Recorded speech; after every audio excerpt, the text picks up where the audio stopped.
Hi mga karon bell, malipayong Biyernes kaning tanan. Kumusta ang taga Luzon? Hope okay ra mo tanan. Wag itay mahimo ba sa natural calamities, di ba?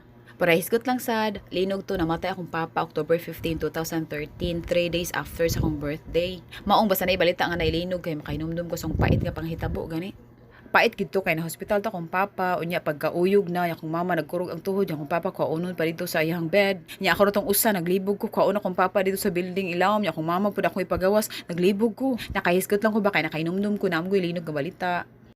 Anyway, i-comfort sa nato atong kagalingon lutuan sa tamuog pork liver rolled in sesame seed. Simple ra kay ni ikat-kat lang ang liver, nya butangan og gi-chop-chop nga ahos, ya timplahan nimog asin, pepper. Ang katunga sa harina ug ang itlog gisagol na nako dito sa liver. Yang katunga sa harina kay ako ditong gipaligid ang katong gitimplahan na nga liver. Pag human akong paligid sa harina, gipaligid na po nako dito sa sesame seeds. Then i-fry na. Simple ra kaayo, di ba? Ang pork liver usa sa din sa akong ganahan nga pagkaon. Mas bet na ako i-fry na i-roll sa harina or i-roll sa sesame seed unya halang dayon nga sauce. Unya bugnaw dayon nga juice. O di ba? Ayos. Unsay mga sudan niyo mga karon bell comment down. Happy lunch ninyo, makina Ron Bell Gums.